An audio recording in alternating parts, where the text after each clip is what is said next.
So good evening, good morning, good afternoon, wherever in the world are you calling in from, welcome, and thank you so much for joining in today. We're absolutely delighted to have you. So as we welcome you for this another learning session brought to you by the Learning Management Group from the ICF Mumbai chapter, allow me to introduce to you the hosting team for this session. So my name is Anuradha Sant, and I'm absolutely delighted and privileged to be your host for today.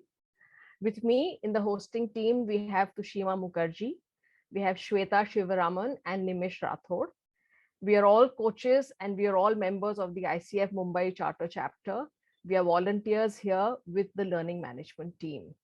And we're absolutely excited and so powered up to be in this session with you all today. Today's masterclass topic is building a successful coaching business. And our expert speaker is none other than John Spence. John is an author, international executive coach, professional development educator, virtual trainer, strategic planning facilitator, keynote speaker, and developer of online learning programs. John is recognized as one of the top business thought leaders and leadership development experts in the world, and was named by the American Management Association as one of the top 50 leaders to watch out for. As a consultant and coach to organizations worldwide, from startups to Fortune 10 companies. As we look at the illustrious career of John, and I am so delighted that he agreed to be here with us today, I'd also like to share a small fun fact about him.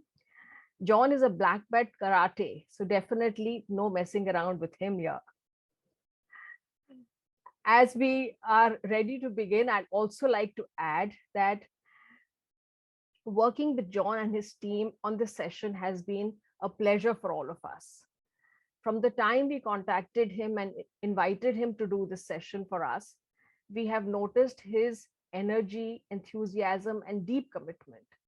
He prepared a short, impactful video to explain the core purpose of this learning session, and he invested his time, effort, and a lot of thought into creating an engaging and valuable experience for all of us. So I really am grateful, deeply grateful to John and his team, Adriana specifically. And we are excited about this session. John is dedicated to helping people and businesses to become more successful by making the very complex awesomely simple. That's what he says. John, a warm welcome to you from the ICF Mumbai chapter and our lovely global audience. With that, I'll turn the session over to you. Thank you, welcome, and it's all yours.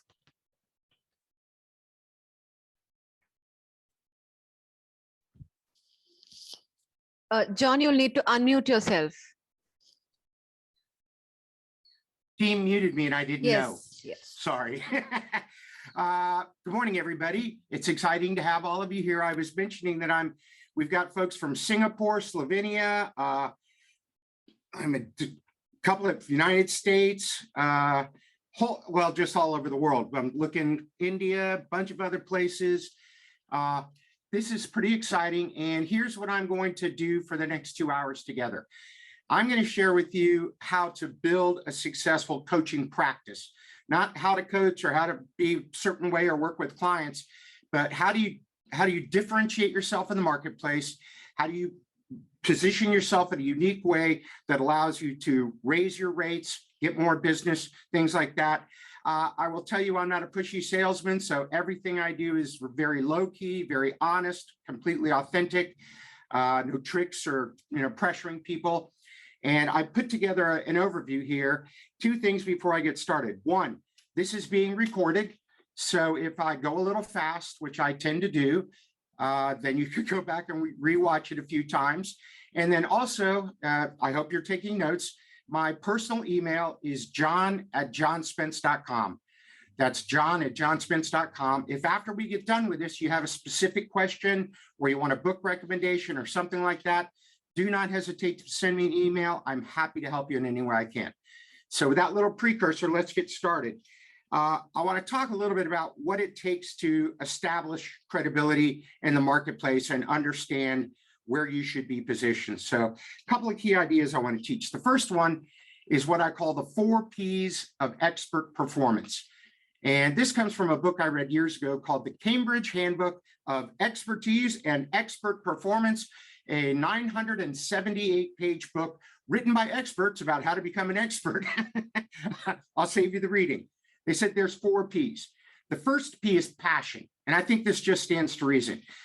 It's hard to become world-class, and their definition of expert is in the top 1% of your profession, of your sport, of your craft, whatever. So top 1% in the world, you got to be passionate. You got to love it.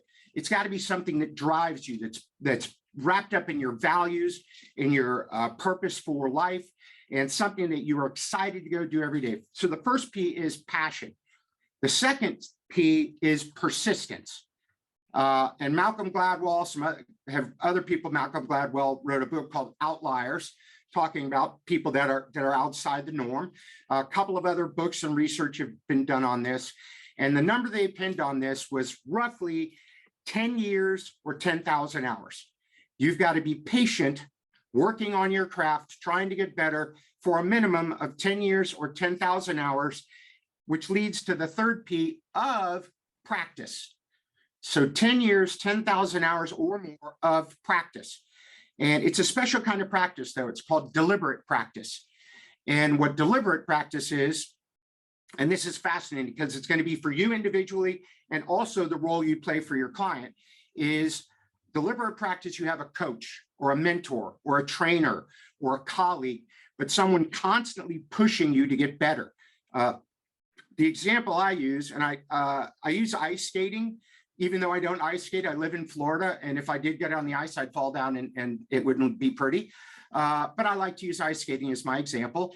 It would be like a beginner ice skater goes out on the ice, skates around for a little while, then sees one of their friends over on the edge, and they go over and talk to them, hey, how you doing? And have a nice conversation with them. And the entire hour of practice is gone with 50 minutes of talk, and then they skate back and they take off their skates. They've really accomplished nothing.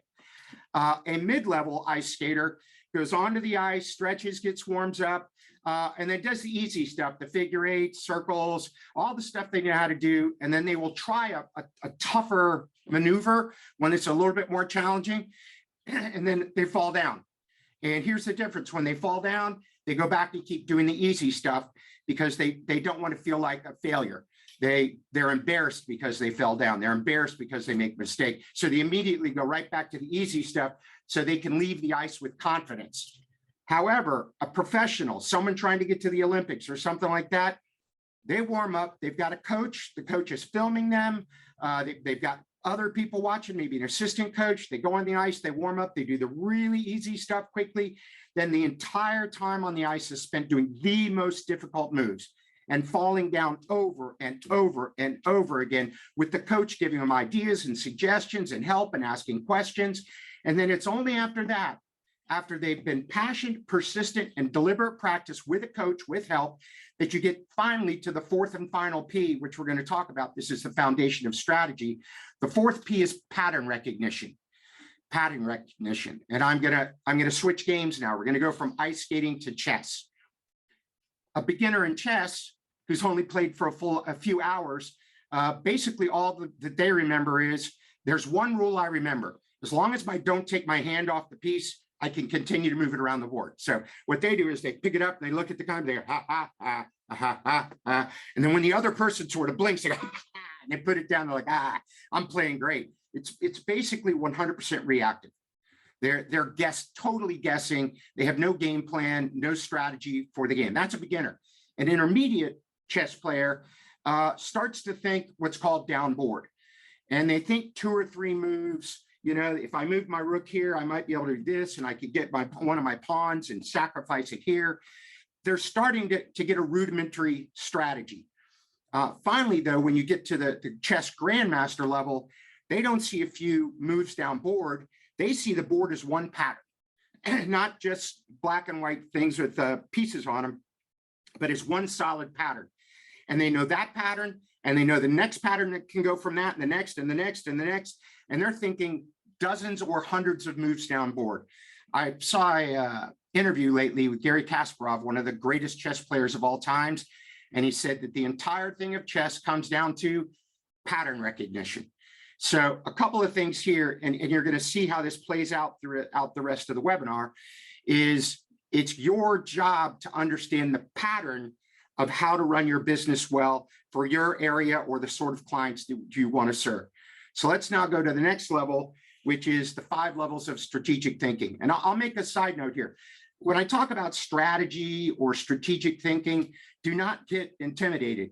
A lot of people think that strategy is complex. Strategy is only for big companies, and they've got the CEO sets it, and they've got a strategy team, and it's 100 pages thick. And no, strategy is not complex, and every business needs a strategy. I'm basically a solopreneur.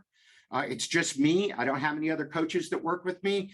So I have to have a strategy for how I, as an individual, and look at it this way, me as product John Spence, because for all of us that are coaches, we are the product.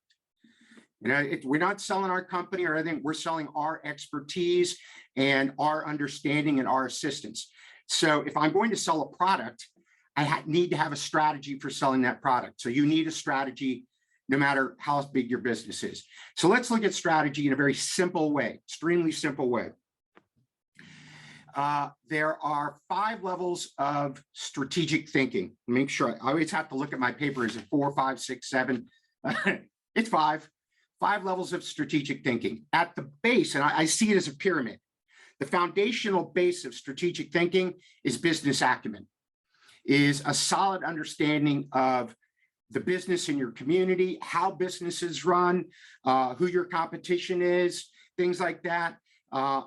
Staying up generally what's happening in the world, the economy, politics, because these are the things impacting your clients. Not only do you need to know them, but if you're serving people, they're the ones looking at this too. So the first level is business acumen. The next level then is your personal experience. Your 5 years, 10 years, 15 years in an industry or as a coach, the books you've read.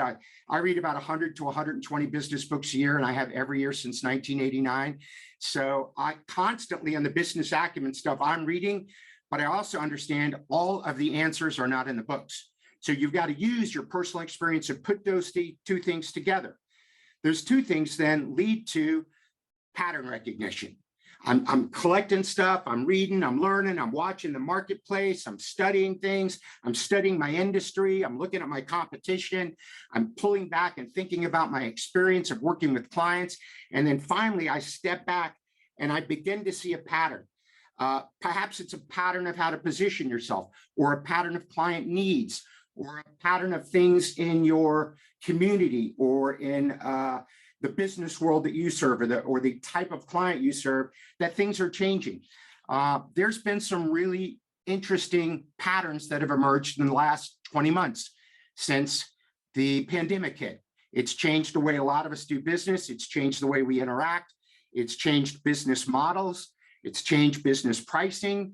And for those of us that were able to see that pattern ahead of time, we were able to get out in front of it.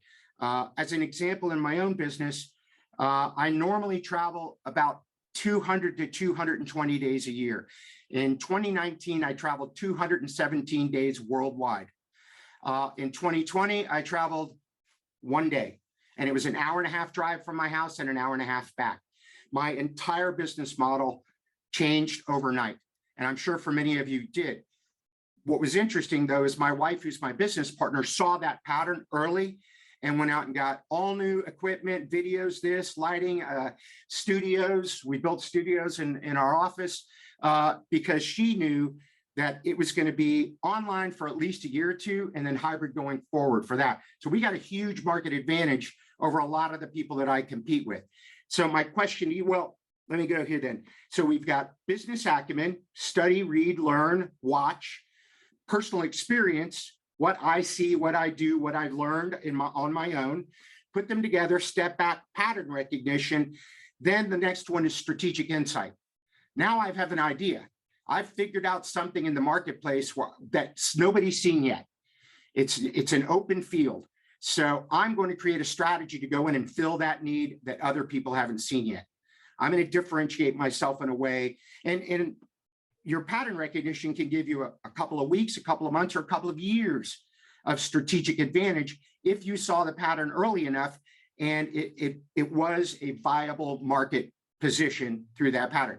Then the last step, which is really, I say pattern recognition is the foundation of strategy. Now comes the thing that is without it, strategy is useless, and that's disciplined execution.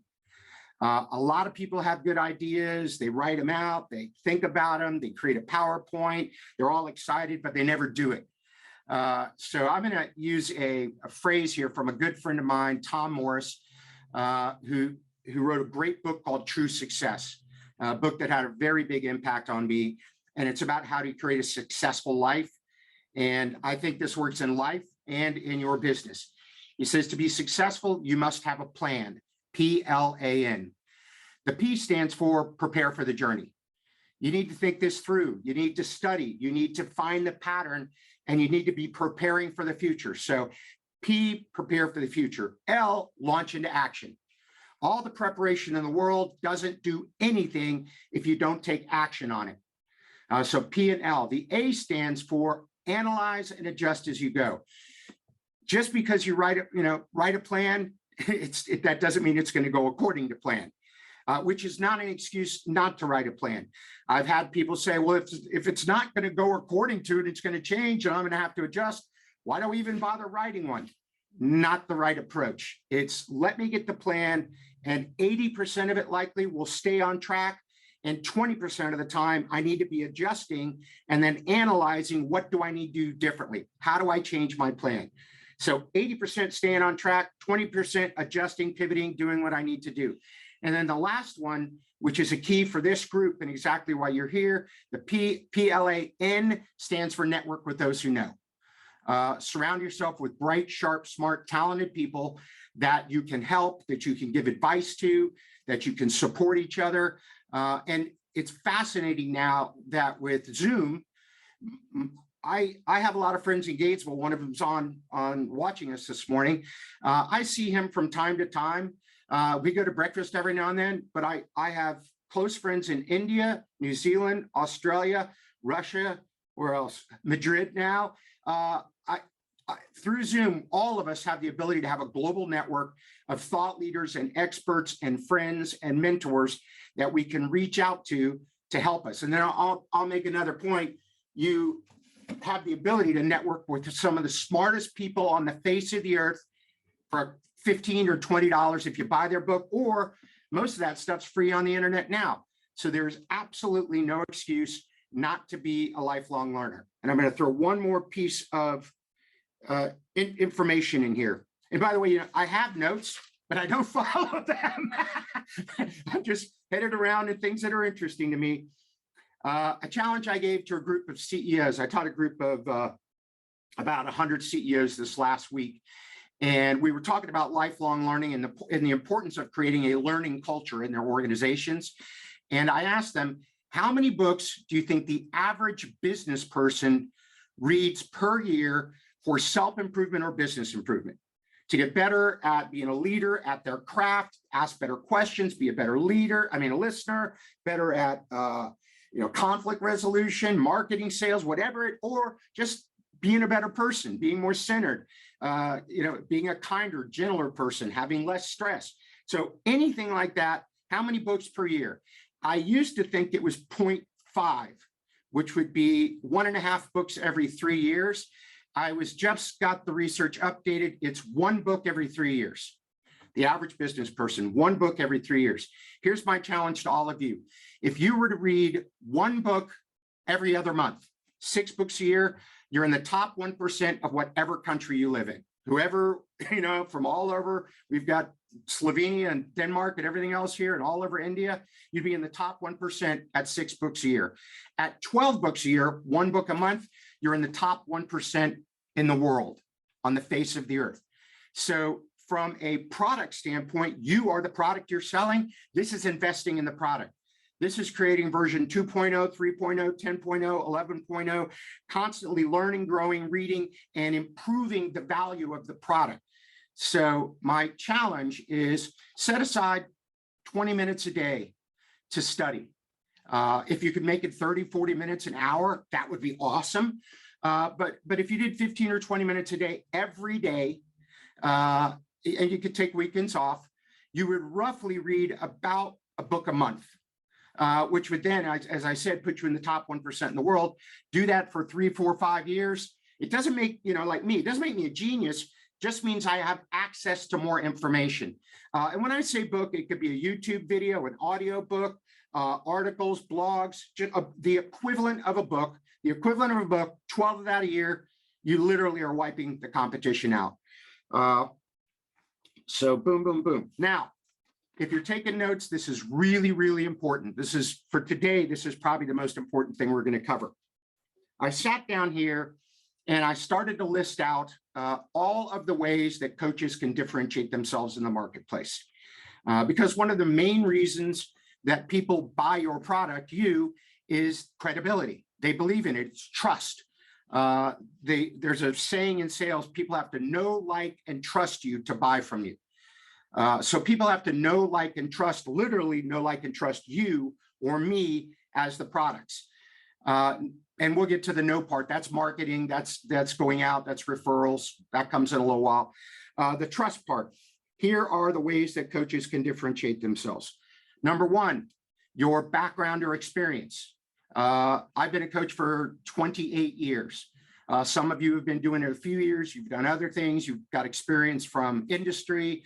So what is your background, your experience, either as a coach or other things that would help you as a coach? So background and experience. Number two is your education.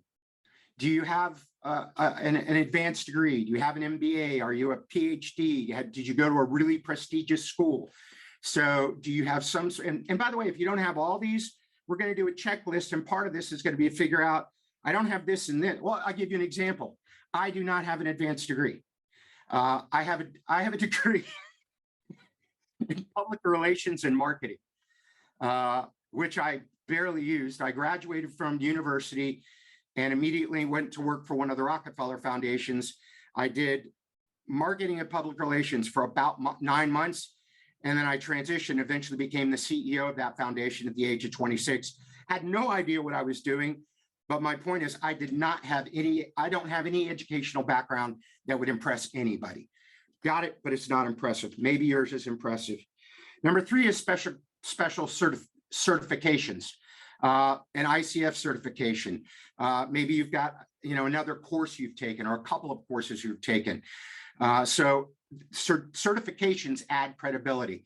I've got 3 or 4. None of them are that impressive, but at least I've gone through a couple classes and learned a few things. So certifications help. And for a lot of people, being a certified coach is extremely important for them when they hire a coach. You've got to have that certification. They don't want to work with a non-certified coach. So many people, some that I coach, they don't require it. It's not important to them because of some of the other things I'm going to say here. So we have background, experience, education, excuse me, special certificates. The next one is your client list. And the more impressive your client list is, the more credibility you have and the more trust you create. And a lot of people that are starting out say, but John, I don't have, like I do, Fortune 500 clients from around the world, small companies, individuals. At my stage, people don't just look right now. People just look at my client list and say, oh, if you work for Microsoft and Apple and IBM and GM and Merrill Lynch and on and on and on and on and on, you must be pretty good. And they actually use that as a way to vet me. They don't do any research. They might go to my website, but because my client list is so impressive, they figure if these other talented, smart companies hired John, he must be okay. So building your client list is critical. And here's a caveat. Early in my career, I didn't have an impressive client list. I had like 2 clients, which weren't very impressive. And what I did is I went out to my friends in the marketplace who worked for large companies, like an insurance company, but I had a friend that was an insurance broker. So, and I'm not sure how they do this in other countries, but he was sort of an agent for this larger company selling insurance. And I said, hey, Dave, can I come in and do a little training for your team at lunch? And it was like him and 5 people was his little office. And sure, yeah. So I came in and did a training, and then I put that insurance company as one of my clients because I had just delivered work for an office, a division in that insurance company. So I went and picked companies that were highly impressive and said, you know, how can I do a little bit of work here? How can I coach one person? How can I deliver one workshop? Whatever it might be, collecting up names of credible companies I've worked with, and along the way, collecting up the names of people who would be referral sources because I did a good job. So I could go into something like that and, hey, how's about if I coach you for 3 months for free, so that if I do a great job, you could recommend me to other folks in your business, or maybe you decide that you want to continue with me as your paid coach. Well, let's, you know, and this is early in the career when you have to get some traction. So we've just done client list. Awards is another way. If you've won a bunch of prestigious awards or a few awards, this is another thing that stands out. When I decided I wanted to become a coach, and I do quite a bit of consulting as well, what I did is I looked around at my peers and I said, what awards have they won? And I looked at them and said, all right, then I'm going to try to compete for those awards. I'm going to get nominated or nominate myself or whatever. And hopefully my body of work, my credibility, the things I've done will allow me to win the award. And over my career, I've been named top 100 in the world at leadership and coaching and a bunch of other stuff. But it was by design that I said, I need awards to build credibility. And it could be a brand new little award or a big giant award, and you work your way up. Win something local, then in your region, then in your country, and then global. By the way, it takes a few years.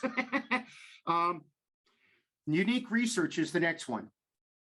And this might sound daunting, but it's really not that hard. I'll give you an example. I do a lot of teaching as well as coaching. You could use this with multiple coaching clients. So when I have a group of people that I'm group coaching, let's call that, on a leadership class, here's how I run that program. I bring out some reading, or no, I do a short presentation at the beginning, maybe 30 minutes, 40 minutes. Then I hand out reading of top leadership books, little summaries that I put together. Then I ask everyone to do an individual workshop on what they think a great leader should be. Then I put them in work groups and ask them all to think about what an ideal leader should be. Then I have all the work groups present back to me, and I furiously take notes. And then at the end, I go, okay, there's 100 of you in here, and we've synthesized it all down. And according to you, not me, not my ideas, everybody, your ideas, you think an ideal leader is, and I start reading the list. Has integrity, they're a great communicator, they're a great team player, they're innovative, they're constantly learning, whatever it might be. Every group is a little different. Here's my point. I've done that hundreds and hundreds of times. I now then took all that and put it together into a proprietary framework, which is the next level. For me, it's called the 7 C's of leadership. So you could do the same thing. Ask a bunch of clients a couple of questions. What about this, that, and then look for the pattern. What is the pattern in the answers? Take that pattern then and create a unique approach, a proprietary framework, the 7 C's of leadership, the 5 levels of strategic thinking, the 4 things to the formula for personal excellence, whatever it might be. But because you're the one that asked the question, you have now become the expert. No one else in the world can teach the class or coach the things I know on leadership, because I'm the one that discovered them by asking thousands and thousands of people. It might be similar to other people's work, but it is completely, I'm the only one on the face of the earth that can share that specific information. That gets you a lot of credibility. Okay. Next one is your social media platform, or your, yeah, I guess it's all social media now. It's your brand awareness and your social media. And if you ever write a book, or you want to do a video series or something like that, this is a really important point. That a publisher, a big publisher, a big publishing house, like who is this? Josie Bass. They're going to want to know that you can reach a couple of 100,000 people. So building up your thought leadership, I hate saying it that way, building up your expertise, putting out quality content, writing great blogs, commenting on other people's blogs, writing articles for magazines. All of these are things that get you more and more credibility, and it helps people understand the way that you perceive your craft. Here's the way I coach. This is the way I focus on. These are my areas of expertise. As an example, and I keep using myself because this is a one-way conversation right now, I call myself a business acumen coach. I'm not an executive coach. I'm not a life coach. I'm not a health coach, obviously, although I'm much healthier than I used to be. But what I do is I go to executives and say, I'm going to help you learn about a topic that's important to you. Strategy, leadership, team building, culture. You pick what's most important, and then I'm going to assign reading and videos, and we're going to have discussions, and we're going to talk about this, and I'm going to keep giving you information until about 6 months. Then at 6 months, you have to present back to me everything you've learned about strategy. And then you've got to convince me that you know it as well or better than I do. And you're going to use your own company talking about strategy. So what I do is I teach them, learn with them. I do ask questions about their business and help them with their business and their personal life a little teeny bit. But my main focus as a coach is help people hone their craft to get better at it and understand things at a deeper level. And then after we finish 6 months on strategy, then we go to 6 months on leadership, then 6 months on organizational culture. And I continue to assign work and do things like that. So I've been told that I have a fairly unique approach to coaching. So that allows me to have, again, a unique differentiator. We talked about social media platform, blah, blah, blah. And then the last one is your connection to other thought leaders. Again, I hate the word thought leaders, experts, gurus. I can't think of any more words, but your ability to connect worldwide with other people who are out there thinking in your space, who are writing, who are blogging. This is how they find you. As I said, I've been talking to people in Russia, India, Singapore, Hong Kong, Australia, New Zealand, who are all at the pinnacle of what they do. They're all well known in their countries. They write, they've got books out, and about every 2 to 3 weeks, I'm on the phone with them and we're sharing ideas and helping each other out, referring clients, connecting each other to new people. Incredibly powerful thing. Actually, and Roger, who's on from my hometown of Gainesville, to me, here's the most important thing I've ever learned, and I learned it from him. You become what you focus on and like the people you surround yourself with. Whatever you think about, whatever you focus on, whatever you spend your time studying, and whoever you choose to spend your time with will directly determine what your life will look like a decade from now. So surrounding yourself with those bright, sharp, smart thought leaders, sharing information, helping each other, dramatically impact your life and take your coaching business to a whole nother level. So if you weren't taking notes, I'm going to go over this list one time because I'm about to put you in the first workshop. Here's the way that coaches can differentiate themselves: their background and experience, education, special certifications, their client list, awards they've won, unique research, which leads then to proprietary frameworks. Unique research leads to proprietary frameworks, social media platform, and connection to other thought leaders. Here's what I'd like you to do. First workshop. I'd like you to quickly review that. Oh, no, I have to teach you one more thing.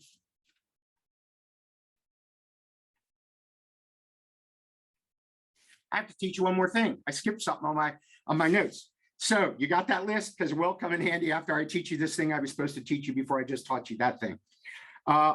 Keeping all that in mind, here's what it takes to build an effective strategy. And there's just 2 major elements and 4 things that list under it. A great strategy, listen carefully, is all founded on valued differentiation multiplied by disciplined execution. I'll say that again. Valued differentiation multiplied by disciplined execution. Now let me explain the 4 elements of that. This is dead on for what we need to study today. the first thing is you must bring something that is unique and compelling to the marketplace. You as the product, as a coach, what you do must be unique and compelling. Next to that, your target client / customer values very highly. So if it's unique and compelling, but nobody values it, you don't make any money on it. You can't build a business on that. So it needs to be unique and compelling in a way that the people that you want to sell to are happy to pay any reasonable price for it because they see it as so valuable. So unique and compelling in a way that your target customer values it very highly. Here comes number 3, and this is probably the hardest one, is it is difficult, if not impossible to copy. Difficult, if not impossible to copy. Unique and compelling, target customer values it very highly. It is difficult, if not impossible to copy, and you can consistently execute it with excellence. Day in and day out, client after client, you nail this. You got it. This is what you're world-class at. So let me do this again so you got it, because we're going to take that other list and this and go to the workshop. It's got to be unique and compelling, that your target customer is happy to pay for, that is difficult, if not impossible for your competition to copy, and that you can consistently execute it with excellence. Now, what I'm going to do in the workshop is I want you to look at that list of all the stuff you did, all your background things, the special certificates or whatever you might have. Then I want you to look at those 4 elements, and I want you to write out, what do you do that meets those 4 elements? What is it about your coaching practice that is unique and compelling?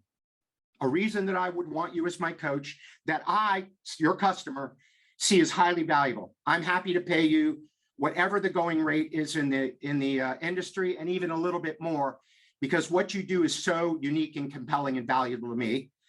What also meets the criteria of difficult, if not impossible to copy? What do I do as a coach that other coaches can't do? What is it about that list that other coaches can't copy? It would be very hard for any other coach in the world to copy the number of books I've read and some of the awards I've won. Darn near impossible. It would take them 15 or 20 years. By then I'm retired or dead, so that's okay.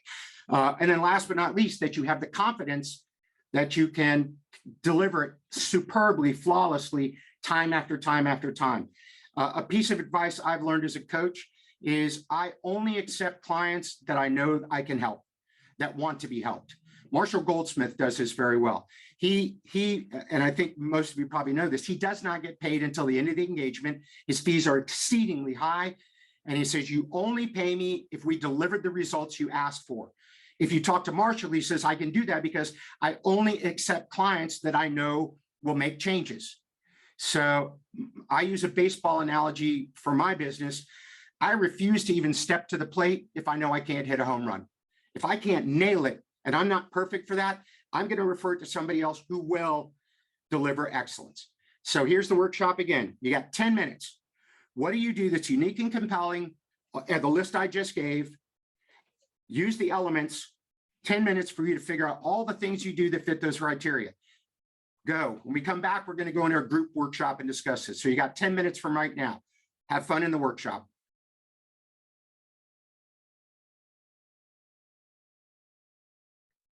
I think if we are good, John, can we move on? Everybody's saying it's hard. I have a few people who are saying that, exactly. I'm finding it really hard. So yeah, should we allow them another minute or no, let's bring it back, and I'll get them set up for the group workshop here. Yeah. So that is hard. It's let me think for a second. Okay, so here's one of the ways to do this going forward. I'm going to give you a little advice that is something you can do to go help this out. Go ask your current clients why they hired you. And here's the way to phrase it. Why specifically did you hire me as your coach? What are the top 3 or 4 reasons? I'll say that again. Why specifically did you hire me as your coach? What are the top 3 or 4 reasons? Anytime you get a new client, ask them that after you've been working with them for a while. If you ask enough of your clients that, guess what? A pattern will emerge. And that pattern is the answer to this. It's basically your marketing platform. It's what it is if there's people paying you money for these 3 or 4 things now, I'm going to guess that there's lots of other people, potential clients, that would pay you for the same 3 or 4 other things. Now, here is the part where I give tough love. This is hard, but if you can't do it, then don't expect your business to grow. You have to have an ability to differentiate yourself against other consultants, coaches, or you can't command reasonable fees, not even the highest fees, just reasonable fees. So you're going to have to, and this is why I want you to be in the workshop here for about 15 minutes, is help each other figure this out. How can you get a few more clients and try to give this unique selling proposition? And for the other people in the group workshop, say, no, not that exciting. No, or wow, that's a great idea. I could claim that too. I've done that as well. So this is very hard, but it's the foundation. Without this, nothing else really matters, because you don't have the credibility or the background to stand out and deserve to be hired as a coach and paid well. So I'd like to take, and let's, I'm going to take the full 15 minutes. And if it starts to get, you've hit a wall and you just can't go any further, send some notes and we may pull you back earlier. But we're going to put you into group workshops of 5 people. And I want each of the 5 to share what they just wrote, and then the other 4 to help them. So each person gets to share, and the other 4 get to be coaches and consultants to that person and help them improve their unique selling proposition. So that is, but when you, so I've got to, after this, I'm going to answer some Q&A. So do the workshop. We come back. There's some great questions. I'll spend 5 or 10 minutes answering questions. So into the workshop for 15 minutes, push each other hard and help each other,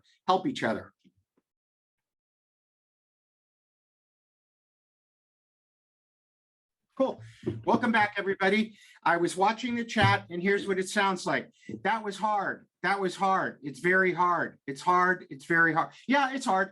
And it's supposed to be, but as one of the folks put there, this is what differentiates you. This is what makes it, until you get this nailed, it is hard to go out and sell anything, sell yourself or sell your services, because there's no way for someone to differentiate between you and any other coach. So I know we had 2 questions I'm going to answer, then we've got 2 quick more ideas to cover, and then we're going to do quite a bit of Q&A. Yeah. So John, I'll go with the first question. How much attention should we give to what and how others do, vis-a-vis what we've learned from our own past experiences while we're formulating our business strategy? So how do we balance that out? Here's what I think is, it's pretty easy to get a handle on what I know, my background, my experience. I want to weight heavily into learning other things, other people's experience, other people's frameworks, other information. So if I were to look at it, I would try to balance it out at about 80-20, of 20% of the time being self-aware and thinking back on my own experience, but 80% of the time looking for new information. And there's a reason for this. There's a thing called the adjacent new. And what the adjacent new is, I'm reading something interesting, I'm studying it, I'm learning from one of my colleagues. And then we did like patterns. I put it together with something I already knew. It creates a third idea. That third idea, that little baby idea, is a strategic insight. It's a differentiator. It's my personal experience that if you have lots of information coming in, you have more opportunities to create new ideas, new strategies, new products, new services. So that would be my answer to that one. The other question? Okay, the other question is, any suggestions to reduce distractions and be selective about what we should be doing on our journey while we are developing our coaching business? So, I connect that with the ice skating example that you said about the first guy who comes in and sees a friend and goes off to chat. So how do we not do that? It's hard, but simple. First thing in distractions is to figure out what you can control and what you can't control. I think a lot of people get distracted worrying about things that are outside of their control. Stress, anxiety, worrying about what other people think about you, this, that, and the other. There's nothing you can do to control that. So just get rid of all that. Focus back on what I believe, your core values and that plan you have for your life. and the plan you have for your business. And anytime you stray away from that, have the discipline to just keep coming back and coming back. I also think routines are important. I read every night before I go to bed, not business stuff, something completely different, to get me focused back on staying disciplined the next day, on working, on staying as undistracted as possible. Then the other thing is time blocking. If you don't allow, a lot of times we're checking email, looking at this, looking at Facebook, looking at our LinkedIn profile.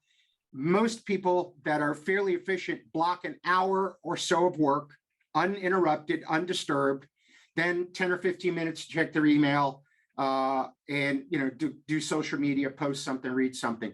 So that, again, the discipline to say, I'm only doing this during this hour, and I'm not going to check anything. And we've got a deal in my office that if it's something important, it's got to get done right now. Adriana, one of my team, will put important or urgent in all caps, and I can glance over and see that and stop what I'm doing to answer that if it's important enough. Other than that, I'm not touching it until my time block is done. So those are two ways to stay focused. All right, very good questions. I know we got one or two that I can't wait to answer about how to sell without being a pest to your client. Two more big ideas I want to cover here real quick. The first one is an idea called moments of truth. And in moments of truth, this came from a gentleman named Jan Carlson. Years ago, he was the turnaround CEO at Scandinavian Air Systems. The organization was in serious trouble. And he came and looked at it and said, I'm going to have to rebuild this whole thing. So and this applies directly to all of us, directly. What I'm about to say right now. If I'm going to rebuild it, or for us build it, why not do it focused on the very best customers? Why not go for the most profitable, easiest to work with, reliable customers? In the travel industry, it's somebody like I used to be, traveling 200 plus days a year. The business traveler is the best client. They don't complain. They know how to get on the plane. They know how to pack. They know how to go through security. They buy tickets at the last minute that are super expensive. They become very loyal to an airline. I'm a double million miler on Delta Airways. So that's who they wanted. So we said, let's back up. Now, you and your mind got to be thinking about who's my ideal client? Who's the ideal person I want to work for? And then he looked at it and said, what are all the touch points? All the places we interact with them, from the billboard or going on the website or calling us, to when they come to the airport, they check in, they go to the waiting area, they're bored, they're served on the plane, all the way till they get to the end and they pick up their luggage. What's every single touch point you can do? And then out of that, we need to back up even further and say, out of all those, what are the moments of truth? The 3, 4, 5 things we've got to do, and I use this word every time, flawlessly, and to take that customer and turn them into a loyal flyer on our airline who only flies with us, tells everybody only to fly with us. So I use restaurants for this example. It's pretty straightforward. I did the research, looked at it. The average trip to a restaurant with you and your family or friends has about 170 touch points. Was it easy to find? Was there plenty of parking? Was it too hot, too cold? Was the chair too hard, too soft? Was the music too loud? On and on and on and on and on. But for pretty much every restaurant on the face of the earth, there are only 4 moments of truth, 4 things they've got to nail. Here they are: good service, reasonable prices, quality food, cleanliness. If I go to a restaurant and they're incredibly, because service is amazing, they're awesome, they take fantastic care of me. I look down at the menu and I go, wow, these prices are really reasonable. This is great. The food comes out, it's magnificent, absolutely delicious, hot, exactly what I wanted. But then I excuse myself to go to the restroom, and it's dirty. And if you go in a restaurant and you go, the bathroom is dirty, what's the first thing that comes in your mind? I wonder what the kitchen looks like. So are we going back there tomorrow night for dinner? No. But here's the point. They got 169 out of 170 touch points. They nailed 3 of the 4 moments of truth. Nailed them. They miss 1 moment of truth and they lose the customer forever. Actually, they become what I call a customer terrorist. They go out and they tell everybody, don't go there, don't do business with them. The restaurant is horrible. It's a waste of money. So here's the big point for all of you. Every one of you watching this has moments of truth in your business. 3, 4, 5 things that you must deliver to your clients flawlessly, time and time again, to make them happy and drive referrals. So I'm going to give you, we're not going to go into a total workshop on this. I'm just going to leave it as a little workshop here. I'd like you to take just 3 minutes where you are right now and think about what are the handful of things a client expects from me, my moments of truth, that I must do superbly to keep that client happy. And and when you get it, type it in the chat. Let me look at the stuff you come up with in the chat. The 3, 4, 5 things you've got to do for your client to be incredibly happy. They demand that you do these things. You can mess a few other things up, but these, let's just say 4 moments of truth are essential to keeping my business running strong. Think about it and then put them in the chat.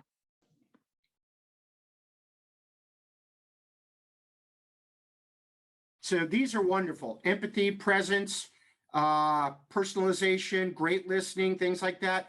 There was one missing from almost all of them: delivering the value that they requested.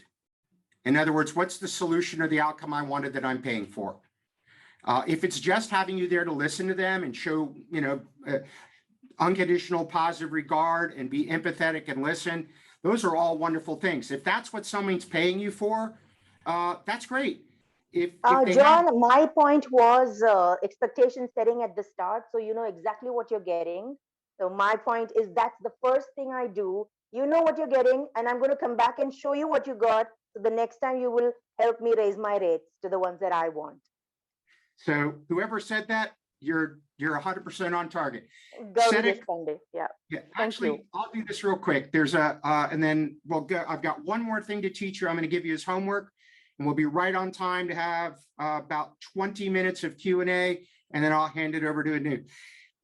There's a guy named Dan Sullivan who's called the strategic coach, one of the top business coaches in the world. And he talks, I bought a book of his years ago, and one of the chapters was the 4 keys to referability. 4 keys to referability. I added a 5th. So these are extremely simple, but very, very powerful. I mean, unbelievably simple. Here they are. Ready? Number 1, show up on time. Show up on time, be respectful. Number 2, do what you say you will do. Do what you say you will do. Number 3, finish what you start. Show up on time, do what you say you will do, finish everything you start. Number 4 was say please and thank you. Say please and thank you. And then I added a 5th, always give them just a little bit more than they expect. Not a ton, but just enough to consistently exceed expectations. So show up on time, do what you say you will do, finish what you start, say please and thank you, always give a little bit more than they expect. Here's what I'll tell you. If you consistently did those 5 things, you would crush the competition. Because almost nobody does. Almost nobody does. So I've got one more idea to teach you. I'm going to give you as homework. And then we're going to go to Q&A. I know we have a lot of questions, and I want to be able to answer many, many, many of them. So here is the homework assignment. I want you to imagine that I met someone that you coached. And I didn't know anything about you, and I met one of your clients, and I said, well, tell me about her. She's your coach. What's she like? Now back up now. I want you to think about, here's homework, and write out exactly what you want to hear come out of that person's mouth. What's John like? John is a person of incredible integrity. You can trust him, confidentiality.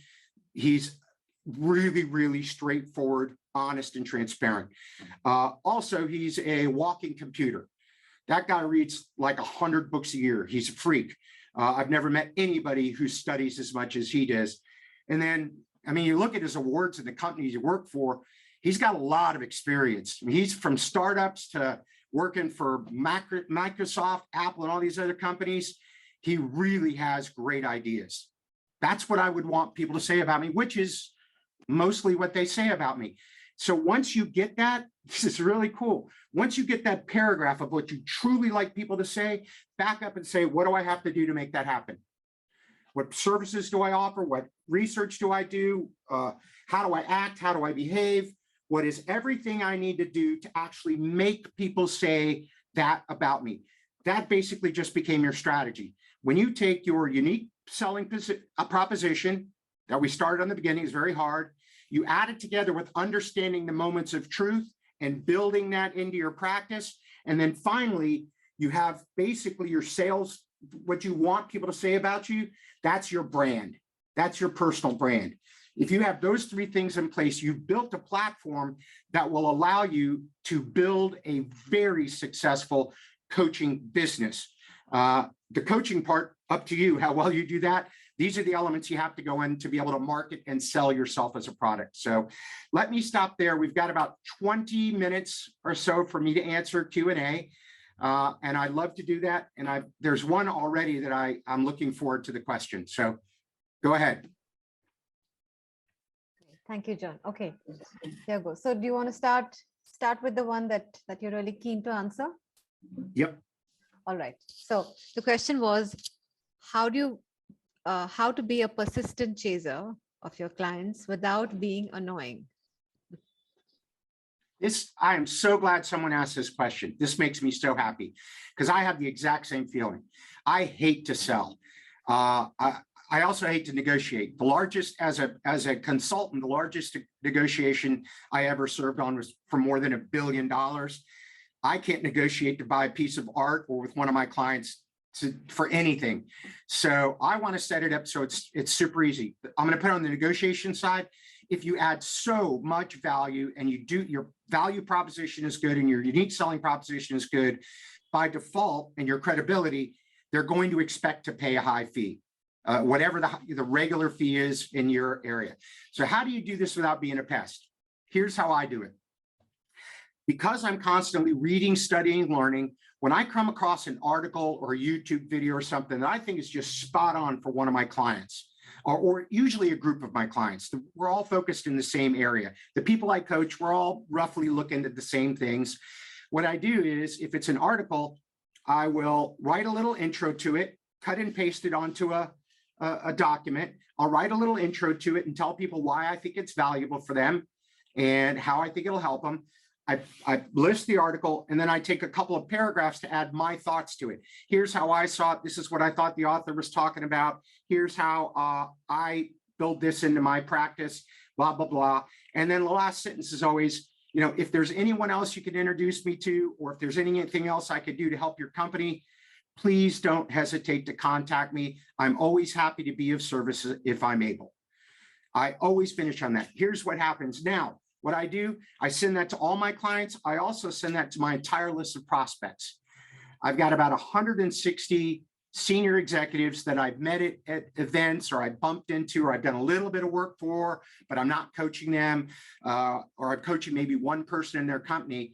So every time I find something stunning like that, I personalize it and I send it out to that entire group with a little thing at the bottom that's basically a very soft sell of, if I can help you, if this is an area you're interested in, please let me know. I would love to be of service to you. Here's what I've found. I don't do that very often, maybe every 60 days. I've been doing that for 17 years since I started in the industry. People always tell me when that email comes in, I want to read it. I know it's going to be something good. I get so much feedback from people. Thank you for sending the article, blah, blah, blah. About 4 or 5 times a year, somebody calls and says, this is exactly what I need to work on. What does it take to hire you as a coach? So that, number one, is I'm constantly giving value, articles. Hey, watch this video on Alan Mulally from Ford. Great section on accountability here. I think this would work great in any company. Remember, I'm a business coach. Send it out. People, oh, I said that to everybody in my company. It was fantastic. It's awesome. I am now positioned as the person that consistently delivers value. So it's 9, and then what I'll do is 2 or 3 times a year, I'll just send out a straight email asking for business. Hey, everybody, a slot in my coaching thing just showed up. I've been working with 3 CEOs on strategy. If you or you know anybody that's interested in focusing on how to be a better strategic thinker, I'd love to have the opportunity to work with them. Now, there's a couple things that happen there. And I do this when I write blogs or when I write articles. I try to build into the article. I was recently coaching the CEO of a $1 billion company about blah, blah, blah. I was working with a team of senior executives at this company, and here's what we learned. I build in constantly in a very non-threatening way. I'm teaching you this because I learned it when I was teaching a bunch of CEOs or giving a speech or coaching one of my executives. Another thing I do that's pretty powerful is when one of my coachees, or one of my clients asks me a really good question that I think would be helpful, I ask them if it's okay if I anonymously put it on my blog. Yes, and I will write that question and say, one of my coaching clients asked this, blah, blah, blah, and I will answer it with the exact memo I sent to that client. And people look at that and go, I really wish I had John helping me with that. So those are multiple ways to stay top of mind, front of your client, always, giving them value, and every now and then asking for business. Here's what I found in my career. 99.9% of all of my business comes from referrals, everything. And it has for almost the entire career. I do no advertising, no marketing, no nothing, because of the things I just told you, staying in front and then having people go, this is great. You need to talk to Ed, or you need to talk to Susan. What you're talking about in this video or this article. I also do my own little videos, little 1-minute videos, just a quick thought, put that up on YouTube. I've got a series of 30 or so of those, maybe more, on quick little topics. And when I send those out too, people always write back and go, wow, John, helpful. I'm establishing credibility, I'm giving value, and I'm soft mentioning, I'd love to work with you. I'd love to help you. If you know anybody I can help, I've come up with a new course, a new way of coaching. And that is a very great way to keep in front of clients and for them to be happy when you send them stuff. See, I told you I wanted to answer that question. I was excited about that answer.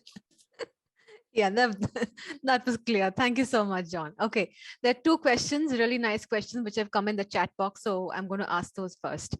Okay, there's one from Kaushik. Does the value proposition change a bit with different clients to make it more personalized and compelling? Or is it worthwhile to follow a USP approach? One unique selling proposition. It gets personalized from, there's a foundational one you have, but it gets personalized per client. There's a wonderful book I read, a great sales book called SPEN, S-P-I-N, from Neil Rackham. And if Adriana or someone would put that in the chat, spin selling, it's capital S-P-I-N selling. It's not spin them around, manipulate them. Spin stands for this. It's all about questioning. So when we have a potential client for coaching, we have a questionnaire that we send them. And it's about 15 questions. What do you want to achieve? What's important to you? How do you like to work with your coach? Have you had coaches in the past? What was good about them? What was bad about them? A whole bunch of questions like that. And what we're trying to do is understand these 4 questions. What is the situation they're in? Situation questions. What problems are they facing? What are their challenges and issues that they want to address? What are the implications of those? Is it costing them money? Is it frustration? Is it time? Is it lack of confidence? Why is this issue happening? And then what I want to do is, this is the implication part, is quantify the problem. This is costing me this much time. I've got this much stress. I'm unhappy. My business is losing money. My customers are leaving me. My employees are leaving me, whatever it might be. Again, I'm a business coach. So I want to look at, and as a personal coach, I'm not getting along well with my family. I'm not healthy. I have a lot of stress and anxiety. I'm in fighting with my kids. I'm not living up to my values, whatever it might be. But I want to know, how bad does it hurt? How much does it cost? And then the last one, the N, stands for needs. How would you like to fix this, Mr. or Mrs. Client? What do you think you need to do? What do you think will help you the most? Now, now listen to this. I've asked them what's going on in their life.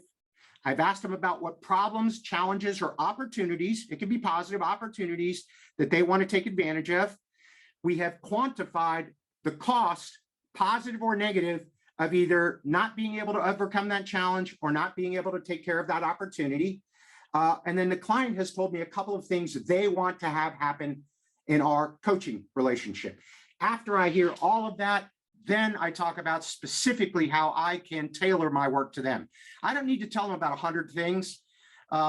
500 things and just blow them away with, oh, I did this and that, and I can do backflips and I can juggle. What I need to say is I've been doing this for quite a while, and I've worked in other industries like yours, and the problems you're facing are very, very common.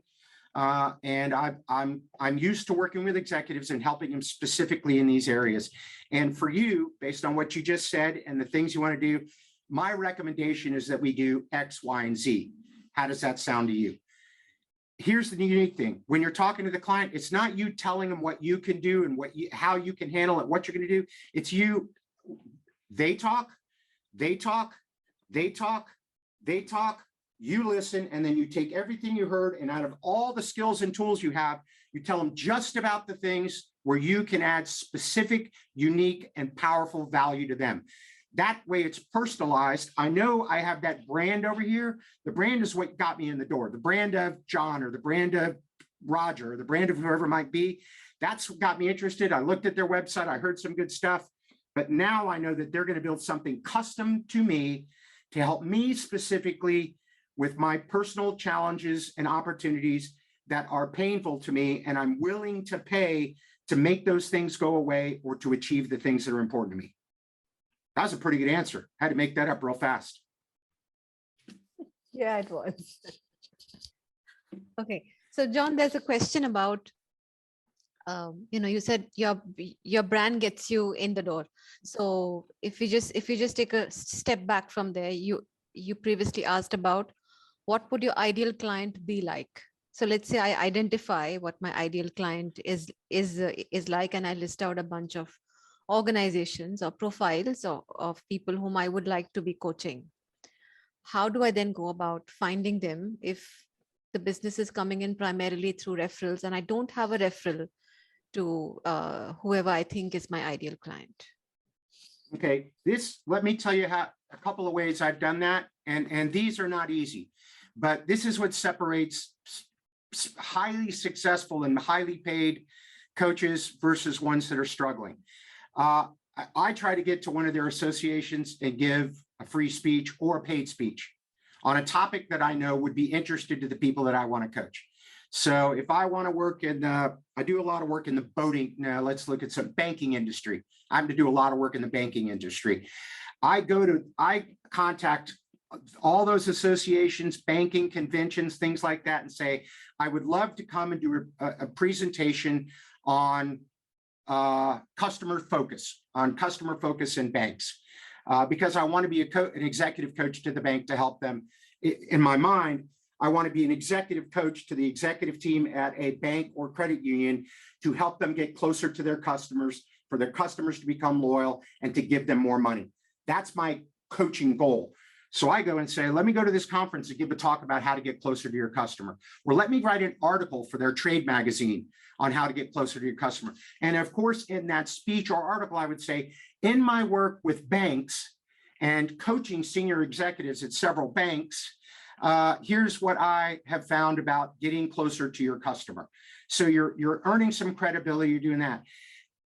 Eventually, if you're good enough, you don't have to do those for free, you will get paid. And if you do it really, really well, you will get paid very, very, very well. Some of the associations I work with have $1 million budgets for hiring speakers. Writing a check for $20, $30, $40, $50, $60,000 for someone to come and give a 1-hour speech is not uncommon. It's not easy to get there. So even at the other end, when you're doing it free, this is free marketing. But here's a key idea. Never give a free speech to an audience that isn't all mostly potential clients. Don't show up at some little local club and give a free talk if you're building your business to a bunch of people that can't hire you. Now, the other thing that I always say too is, because at my level, I normally charge quite a bit of money to give a talk. If I give one and I want to give it to the organization, but I want to make sure they're committed, I say, all right, my normal fee is X. I'm going to say, if you'll just donate $1,000 to a charity of my choice, I'm happy to come and give that talk. Here's what happens. 80% won't give the check. Just won't do it. We have no budget. That's fine. I'm sorry, I can't do the speech. I normally charge you I won't even go to quite a bit more than this. I offered this for $1,000 for charity. You can't pay it. I can't do it. Because here's the reason. If you do it for free and they won't pay for it, no one will show up, or they won't value you at all. So that's once you start to build up the credibility. The other thing is to constantly be asking for referrals from all of your current, in a polite, way, from all of your current clients, because they may know somebody. We'll use my example. Somebody over here that's insurance might know somebody that's at a bank. I will tell you that a lot of my referrals are cross-industry. Or if I can't get to the person I want to get to, one of my clients can get to someone that can get to that person. So I try to use that personal network, if at all possible, to reach out to that person. The goal is eventually you don't have to do any of that because the referrals just come to you. But that takes a little while. So that's my really long answer to that question. Don't fall asleep, Roger. There was a question earlier in the chat box about how do we raise our rates with clients whom we've already worked, and it's how difficult it is to do that. I think that was the underlying sentiment. Yeah, great question. Part of it is I will ask my clients if they ever raise their rates to their customers, and they say, of course we do. As they go along, we have different things, different levels. So yes, we raise our prices every couple of years. That is an explanation. Say, well, I do too as well. As I'm moving along, I'm bringing more value. I continue to every couple of years bump my fee up. The other reason to raise your fees is if nobody argues with them. If you say I'm $1,000 a month, they go, okay, yeah, just undercharged. The next person then becomes $2,000 a month, then $3,000, $4,000. You may not pop it up, but over the course of years, you're going to find out that you can continually, if you're running out of time and people are not arguing with your price is too low. And my goal would be double it. And until people start arguing with it, and then you can back off a little bit, negotiate. This is one of the hardest things I do is fee integrity. And I have got clients I've worked with for years that pay me $2,000 a month. I've got clients that pay me $6,000 a month. And I have to be able, try not to let either one of them do it, because this one is a much larger business. The decisions are bigger, the problems are bigger. Here's another saying I have: the bigger the problem, the bigger the paycheck. And I'm not driven by money, but I want to do big projects and help people. So if I'm helping somebody solve $1 million problem, I get paid a whole different rate than if I'm solving a $1,000 problem. Hence the reason, going back and looking at that, quantifying the problem. If I can sit with the client and have them say, it's costing me this, I'm angry about that, I'm stressed, boom, boom, boom, and we can keep piling that up. Typically, when you go to a client, they say, this is my problem. You go, here's my solution. They're like, whoa, wait a minute. I'm only upset to this level. I don't need this much work. If we can reverse that around through asking the right questions, all of a sudden the client says, I have a huge problem. And you come and say, oh, I'm happy to solve it. It's double what you would have charged, but the problem is so big that your fee in comparison seems very reasonable. So also let them know at the very, very beginning of the relationship, my prices over the years will go up. I'm not going to gouge you, but I just want you to know that every couple of years, I'm gonna bump it up for current market value, because other people are going to increase their prices too. Anyone who is in a business, whether you're a personal coach or a life coach or whatever it might be, they understand pricing and they understand that you have to make a profit.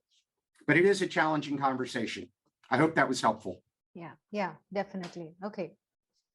There was a very interesting question that came in earlier about, John, what are your thoughts on balancing out between group or team coaching and one-to-one coaching, both from a pricing as well as impact perspective? So is there a mix, a deliberate mix that you would suggest?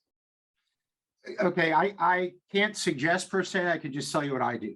I used to do some team coachings with entire groups of executives, and I just found, me personally, I found it was hard for the people that weren't interacting, or that one person would talk more and this, that, get off on a tangent. And I just struggled in doing team coaching. Now you can do it at a lower price and your per hour rate will go up pretty significantly. If you charged $100 and you had 10 or 15 people on there consistently, or 20 or 30 or 50, I've done team coaching with 20 people, 22 people on at a time, each paying $250 for 2 hours. It's a good, nice way to spend a couple of hours. It just became very challenging for me. So I've gone to only one-on-one coaching. What I will do sometimes is do my one-on-one coaching with different people in the same company, and then maybe bring them together once every 6 months for us to discuss what we're all learning for a half a day. But all my stuff is one-on-one. Both are good. If you can handle group coaching, it's very popular. You can drop the price point down far enough that many more people can afford it, as long as you get a large group. And I'm trying to think, there's a woman, Marie Folio, I think is her name, something like that. She does a group coaching thing every third Friday or something. It's $100. The last time I jumped on it, there were 8,000 people on the call. So that's pretty impressive group coaching. So it can be done. It's just not the way I handled it. It's too confusing and too hard for me, which a lot of things are, but that one is especially hard. That was a refreshingly honest and authentic answer, John. Thank you. Thank you for saying that in such a simple and direct way. Okay. How much time should coaches spend on business development? So this is a classic question, especially if I've come into the coaching business new. How much time should I spend on first thinking about the value proposition, and then doing the business development vis-a-vis just working with clients as and when I get them? Okay, I'll go through the transition of my career. So, and this is very similar to my colleagues that do the same sort of thing I do. When I started in this business, I had no clients and no money. Yay! So I spent all day. I had a couple of things I knew I could coach about. I'm fairly confident that I had good programs and good stuff to do. So I spent almost all my time strictly on business development. And this is back before, this is when you used to chisel stuff in and put it on a pterodactyl and fly. No, this was back when we did handwritten notes. And I would write letters and type letters and send letters, and I'd send hundreds, and almost no one would respond. And I would just keep at it and keep at it and keep at it. As I started to get more and more clients, it reversed. It went down to only maybe half of my time was business development. The other half was working with clients, and now investing in learning more new programs, learning more stuff, adding new things, adding more coaching. As it's gone now, I do 5% business development, maybe 30% thought leader stuff, where I'm studying, learning, writing articles, writing for magazines, doing webcasts, blah, blah, blah. And then because I'm great at numbers, that was 5 and 30, 35. So 65% of my time. I'm going to, for all of you around the world, one of my dearest friends on the face of the earth, someone who completely was my mentor and changed the direction of my life, is on with us today, Roger Strickland. And he just happens to be in a little square right under my camera. And he watched as I was trying to do this. I'm like 5:37. He was sure that I was going to mess this up, but I hit it. All of the rest of the time is clients and improving my craft. Little tiny bit of time on business development, almost nothing. A little bit of time writing articles, doing things like that. All the rest of the time studying, researching, working one-on-one with clients, following up. We record all of my virtual coaching. And now we use Zoom, like we're recording this. We record everything. And then what we do is we take this transcript often, and then I'll boil it down, or Adriana from my team boils it down. And we use that as ways to keep up with our clients. So I'm sending them articles, doing things like that.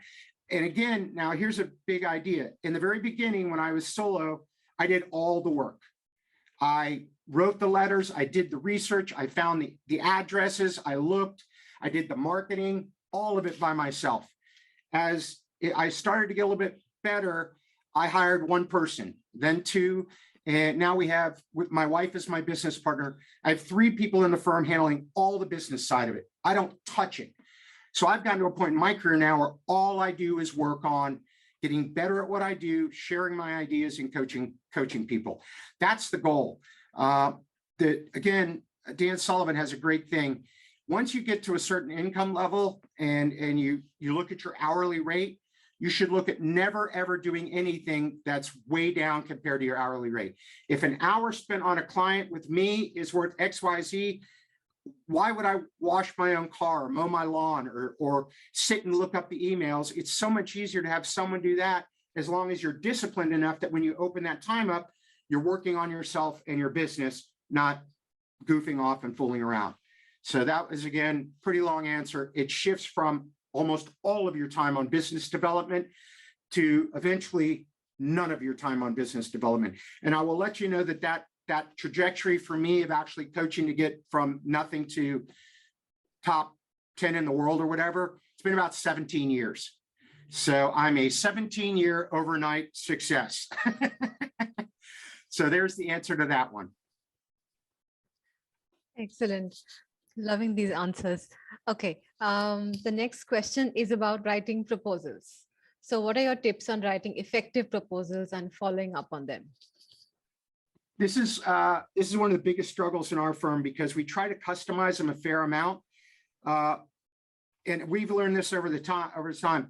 The shorter, more succinct, and more focused the proposal is, the better. In the past, sometimes we would have put all my classes this. I teach at the Wharton School of Business. We would put the curriculum in and that and the other. I'm trying to get it down to where it's maybe 3 pages, and it's an outline of what I heard from the client. You said these are the issues. Here's the current situation in your life/company. Here are the major challenges, right off our SPENCE selling. Here are the major challenges you're currently facing. These are the costs and things that it's hurting. Here are the sort of things you want to have covered. That can all get done in 1 page. Next page should be, here are my recommendations of how we work together. We're going to do this sort of class, or this sort of coaching. We're going to focus on this for so many months. We're going to do this, do that. So the first page is, this is what you told me you wanted. All the situation, problem, implication, need. Boom. Second page is, here is how I recommend, or how I propose to solve those problems and give you what you wanted to get to the solution we want. Here is our way we run billing. We run on a 6-month cycle. We've got 1 flat fee for 6 months. And for that, I meet with a client, depending on how much they want to, twice a month or 1 time a month. So every 2 weeks or every 3 weeks. Most of my clients are on a 3-week schedule. I do not charge hourly. It's the fee. Here's what I tell my clients: 24/7, 7 days a week, you got me. If an emergency comes up, something happens, there's a problem, you have my phone number, you have my text, you call me, I will drop everything I'm doing and get on the line as fast as I can to bounce ideas off you, help you, do whatever you do. I will tell you that 90% of my clients don't ever call me on the weekend, maybe 85 or nights. I do have 10 or 15% that I talk to them Saturdays, Sunday nights. I've even had them when I coach people in Austria that I had to get up at 3 o'clock in the morning and spend 2 hours coaching somebody on a challenging decision in their company. It doesn't happen very often, but telling a client, I don't care how many hours I spend with you, it's just XYZ dollars per month. Whether you use me for 5 hours or you use me for 50 hours, same deal. So you don't have to worry about running up the clock. Number 2, it's on a 6-month deal, but we tell them, if you're unhappy, just tell us, we'll cancel it. You know, I'm not going to charge you if I'm not working for you. So you can get out of it anytime you want to. The next thing we do, which is really helpful, this is a cool idea that I just started. I'm not saying that I'm cool, just I think the idea is cool. When I have a client that's going to travel someplace, maybe taking a couple of weeks off for vacation, or they get sick. I've got a client now that unfortunately has cancer, and she's going to be out for about 3 months. I said, would you like to transfer my coaching to one of your colleagues? Would you like me to help someone else out? Almost, instead of dropping out and not charging her for 3 months, which I would do if she didn't want me to. But she said, no, that's a great idea. I would love you to talk to this other person in my company. So let's just keep the fee going. And I want you to coach this other person. Almost all of my clients, if they get sick or take vacation or whatever, or just want a short break, they will assign me to someone else in the company. so that monthly reoccurring revenue does not go away. And they see great value in me helping other people out. Here's also what happens oftentimes is when they come back, they decide, I want to get coaching for both of us. The other person says, they're enjoying this too, so let's go ahead and sign them up. I also have a couple of clients that if you join the company at the executive level, I'm part of the package. You automatically get me as a coach. It's just part of your contract. So that's neat that I've got a couple like that if they hire a new exec, I put it this way. I got 3 new clients this week because people hired 3 new executives at different companies I was working with, and I automatically got added them as clients. And I give a group rate for that. If it's one person in a company, it's XYZ dollars. If it's 3 or 4 people, it drops down by about 30 to 40% per person. But now I've got 5 people I'm coaching instead of just 1. Great, thanks. Anu, it's just past 8 p.m. here. Do we have time for one more question before we get into the networking session? So I think it's going great. So if everybody is willing to stay back, and if there are questions which you want to kind of continue, and Tushar, so do you have enough questions in the chat box to keep going, or do we open it up for people? So I have two or three questions, and then we can open it up. Is that fine? Okay. So if that and for those works, of you that had a hard stop and have to leave, I will not be offended. Just bail. If you have to go, I understand completely. So we'll stay around for another 15 or 20 minutes, answer some questions, and do some networking. Does that sound good? yes.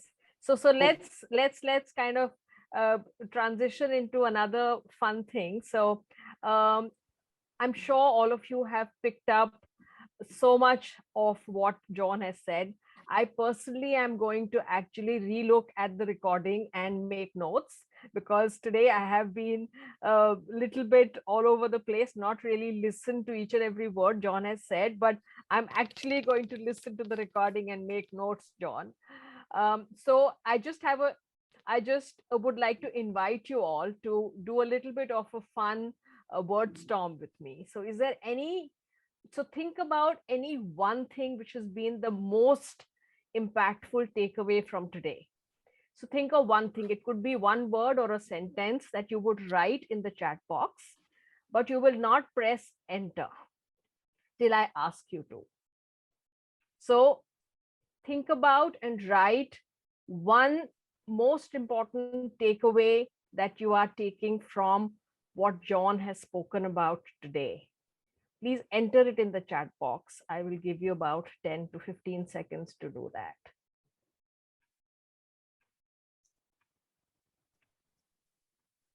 So just write it in the chat box.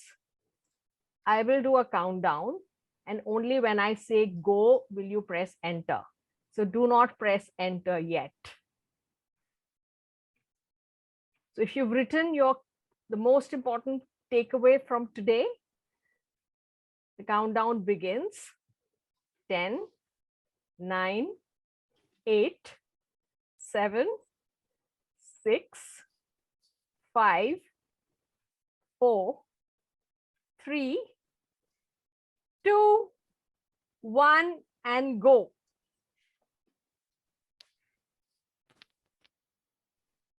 So John, you won't be able to read it as such, right? So you have some amazing hold on stuff. for 17 years.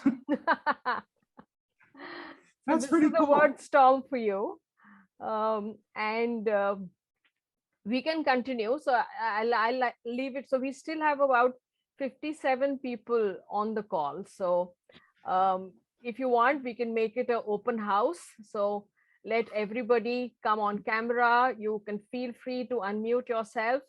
In the meantime, Tushima has some relevant questions which we can continue to ask John, and then I'm absolutely okay with each one of you unmuting yourself and asking the questions. I will customary and it's my duty to thank John. I'll formally thank you, John, and your team. I think it's been absolutely riveting. Everybody has been spellbound, trying to latch on to each and every word that you've been saying. So thank you so much for that. And with that, I think we can continue recording, Nimish, if that's okay, because we still will have important answers to questions which John will give. So let's continue, and over to you, Tushima. And I invite every one of you to come back on camera and even feel free to unmute yourself if you'd like to interact with John and have a question answered.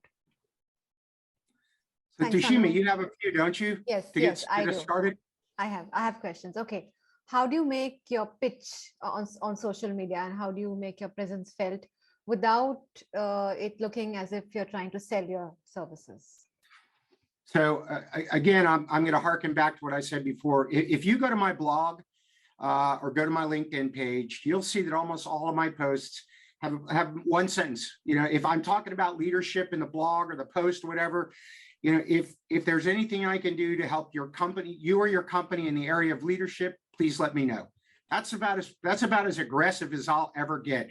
The other thing, and I said this earlier, but I think it's critical, it's a very good sales / marketing technique, is as I'm writing a blog or an article or whatever it might be, I'm going to use my coaching as the basis for the reason for writing the article. In other words, I would write in the article, in my 28 years as an executive coach, I get this sort of question all the time from the CEOs that I coach. Blah, blah, blah. That first sentence says, I've been doing this almost 30 years and I coach CEOs. And then here's what I teach them. And if somebody looks at it and realizes and goes, that's a neat article, they already know at the beginning, well, that's a great article. And John serves as a coach, I can hire him as a coach. So if I'm trying to talk about, let's say, a new program that I'm doing or a new area of expertise, like I'll give you an example. I've been doing a lot of stuff on the future of business. I've been working with my clients, trying to help them out, things like that. So I wrote an article about not being a futurist. I'm a todayist. I don't talk about stuff that's going to happen 30 years from today. I talk about stuff that's happening right now and will impact your business in the next 10 years. So I said, what is a todayist? And I wrote just what I said. I don't look in the future. I do this, that, and the other. I help my clients with this. And here's some of the cool stuff I'm learning. Then all the rest of the content is valuable to them. But I've established at the beginning, this is an area of expertise. I coach people on this and I give presentations on this. So if you're impressed with this, why don't you call and hire me? And it's been that subtle kind of selling that drives all of our work. I owned an advertising and marketing firm for about 7 years. I did marketing and advertising professionally for other companies. I've never done it for myself because doing it the way I'm explaining it and through referrals, I believe for a coach is the very best way to approach that. Okay, thanks. There's a question in the chat box, but I'm going to get to that a little later. I just want to ask these couple of questions which had come in earlier. John, what are your tips for how we approach building our business and business development in an online setup when we're not really meeting clients face to face, but we're still trying to sell our services online in the virtual world? Any do's and don'ts? So here's an interesting thing. When the pandemic hit, I was doing virtual coaching for 4 people. After the pandemic, it went to 34 people. We literally overnight, we had to switch everything to virtual. Here's what I found. It's better in many ways. I can't get that face-to-face connection, but I can coach 3 different people in 3 different states or 3 different countries in one day. On a typical day for me, I've got a 10 a.m. coaching thing for an hour. I block 2 hours for my clients. Usually they take about an hour and 15 to an hour 30, and then they're ready to call it a session. So I'll have a 10, a 1, and a 4 in different places around the world in the same day. So from that standpoint, it is dramatically easier and more profitable to do this virtually. And it completely takes away your boundaries. I used to have to jump on a plane and fly, spend a day flying, spend a day with a client and a day flying back. And on that, I charge for all the travel and 3 days. So it becomes a very expensive. If they want me to fly out and meet face to face with them, it becomes a much more expensive proposition than just doing coaching. What I've done now is many more webinars like this. Today, I'm doing this. None of you are potential clients. I'm doing this because I love the field. I knew, and everybody there was really super. They asked me. It's happy to do it. But I do stuff like this probably every other week to groups of CEOs, groups of entrepreneurs that I've been able to get in front of and present like this. It would be 90% would all be people that were potential clients. And after I deliver one of those, invariably someone calls to hire me as their coach or to get me to do some work for their business. So from an online standpoint, it's getting as much exposure as you possibly can on podcasts, on webinars, jumping in on mastermind groups or creating mastermind groups or things like that. So the idea there is man, social media has dramatically changed everything. People are now spending a lot more time on social media. Here's what I'll tell you, LinkedIn. I have, I don't know, 50,000 followers or whatever on LinkedIn. I've got about 20,000 on Twitter. I've got about 25,000 on Facebook. Any business I've gotten through social media, 1 or 2 from Facebook, everything else from LinkedIn. And I have been hired for major projects from people I've never, ever met before because they were reading articles or watching my videos and stuff on LinkedIn. So I'm a huge fan for LinkedIn. Is a great way to get your name out and get connected to other people. Also, one of the ways on LinkedIn, there's a couple of things you can do. There's a thing called LinkedIn groups where you get together with a bunch of your colleagues that you respect and admire. And if one of you puts up an article, everybody else goes and comments on it because that helps the algorithm get you more exposure and more pages. So I've got, Marshall Goldsmith and Oleg Konovalov and a whole bunch of other people that are top thought leaders. We've been friends for years. If one of them puts up an article and I see it come through my feed, I go to it immediately. I put my name in there. What they do is we tag each other. So I get it in my feed that I've been mentioned in someone's article. I'll go like it, put a couple of comments, sometimes share it to mine. We can double or triple or quadruple our exposure. And everyone that they see my article on and their article is coming from a trusted resource. Someone, my good friend Oleg Konovalov, I'm writing a book with him. He's in Moscow. He's one of the #1 executive coaches in the world. He and I both copy each other on all of our email. When someone reads my stuff on his, they're going, this is the #1 executive coach in the world, one of the #1. And John Spence is on his thing, so John must be fairly good too. That's called a brand hijack. I might not be that good, but if I can hang out with people that are much, much better and much more well-known than me and get into that group by adding lots and lots of value, by default, their credibility falls over on me a little bit. I get a little bit of credit for the fact that I'm in a group with all top people. So it's been challenging. Also, I saw pricing went down a little bit, or let's put it this way, pricing went down dramatically on presentations. When I do a keynote or a training workshop virtually, half price. Coaching did not go down at all. Not one single coaching person did I have to drop a fee for doing it virtually. So that was an interesting thing. Full fee integrity, virtual, huge discounts, virtual keynotes or virtual speeches. I think that's all I have to answer on that one. I made all that up too. Great. Okay, now I'm just going to go to the chat box. Okay, John, you spoke about a time when you got your services into the hiring contract at a company. So someone joins as a CXO and they get your services as a coach. How did you go about doing the pitch on that one to secure it? I'm going to go back and find that because I wasn't exactly sure. Let me read. How did you handle clients in the price sensitive? Now, okay, say that again. Can you share the first time you got your services into the hiring contract at a company? You said that when a CXO joins, then they get your services as part of their joining, right? So, they come on board and you're already there as the executive coach for them. Yeah, that happened by accident. It wasn't something I planned. Actually, my wife was the first coaching contact we ever sold. She sold it. She's awesome, by the way, at selling this stuff. She sold it to the entire executive team. This is the package. You all need to go through this. Since then, what's happened is I've been in and done such a good job for a client, and they'll go on and on. And I will mention, just like that, I do this, for some of my other clients, I do this for their entire executive team. That way I've got an eye on what's happening around the company. I can share ideas. I can solve problems for people. I can help when there's friction or difficulty. And one of the areas I specialize in is high performance teams and courageous communication. So if that's something you want to foster on your executive team, we give a discount if I'm coaching multiple people. If you think that would be valuable, I would love to do that. Pretty much every one of my clients has done that.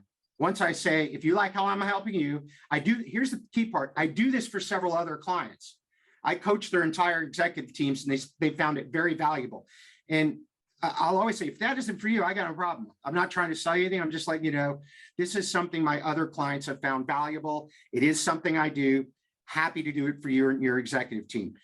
You notice that I always give people an easy out. If this isn't for you, you don't like it, I'm not pressuring you. Or if I had someone ask me, can you come and teach a class on diversity? And I go, look at me.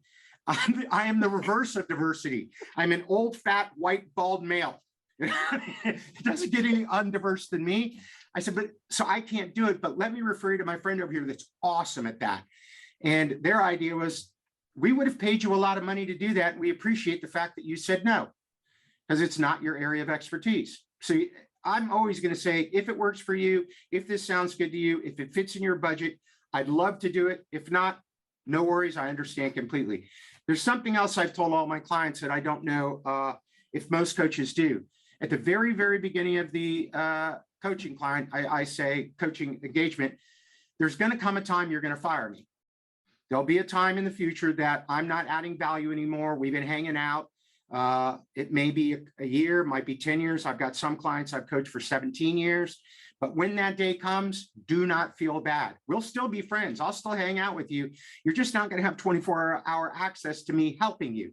But I want to get it clear now, on the day that I stopped, or you find another coach, you want to work in another area, you just want to change things up, I will not be hurt. I might cry a little bit. We might both cry a little bit, but I understand that that's part of business, and it won't offend me in the least.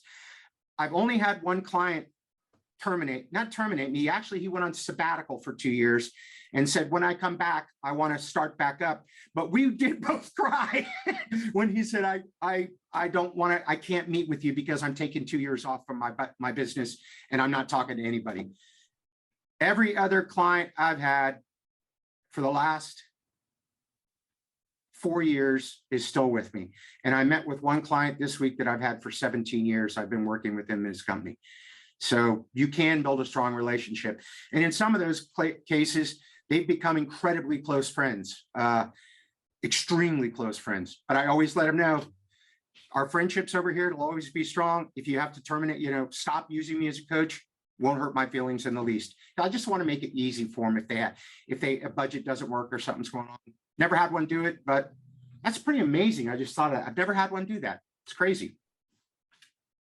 Another question, or open it up, or what do you guys want to do? Yeah, we do have questions in the chat box, but maybe it's just a good time to open it up. Does anyone have a specific question they want to ask? And I'll stay here all day. I'm here all day. I'll be here till 4 PM or 10 at midnight your time, whatever you need. You are extremely kind, John. We're already 20 minutes above your scheduled time, and even our 15 minutes of extra time is over. So if there are anybody wants to say anything, any questions, final words, or I may ask you, John, is there anything that you're dying to tell us which we haven't asked you before? Yeah, there is. Okay. All right. Go ahead. Please go ahead. Realize that what we do is an incredible opportunity to help people. And with that comes a huge responsibility to be professional, to be prepared, to work hard. People listen to us. They take our advice. Some of them make major life changes or major business changes based on their interactions with us. Never forget how much responsibility that is. Me working in a business, some of them, there are 400, 500 employees, and the decisions I help the CEO make are going to depend on whether some of those people keep their jobs or not. So I never take the impact that we as coaches can have on people's lives and hold that dear and hold it sacred, and always do what's in the best interest of your clients and love them. And that to me is the most important thing as a coach. And if you do that, your coaching business will be fine. All the other stuff, I've got a favorite quote: technique is nothing, intent is everything. As long as your intent is to love them and help them, and you constantly try to improve yourself and become a better and better coach, I promise you, everything else will take care of itself. I can't thank you enough, John. I think Outstanding. we've heard such brilliant, absolutely practical, doable advice and suggestions and inputs from you. I am absolutely completely so grateful for you to have done this for us today. I know I should not be keeping you beyond time, but I do have Prashant who has raised his hand. So maybe the last word and comment from Prashant, and then I will be obliged to close the session. Thank you, Anuradha. And I think, John, you just gave us a live example of what a very secure coach should be all about. I mean, you gave us so much of inputs, absolutely candid, honest. And these are real-time practical situations that will help us to become a better coach. So thank you so much. A lot of gratitude on the month of December for that. And thanks ICF Mumbai for the facilitation. My honor to help. It's my honor to be of service. So with that, absolute, I don't think I have any more words left to thank you. Thank you, team. Thank you, Adriana, who's there in the background. And thank you, John. I think it's been spectacular. Every word that you've said has so much of meaning. And I told you, I'm going to re-record, I'm going to listen to the recording to really take in everything that has been discussed and said today. So thank you so much. And with that, I'm really grateful for everybody to have been here and who've stayed here for so long. So thank you so much. Bye-bye. Bye-bye, everybody. Thank you.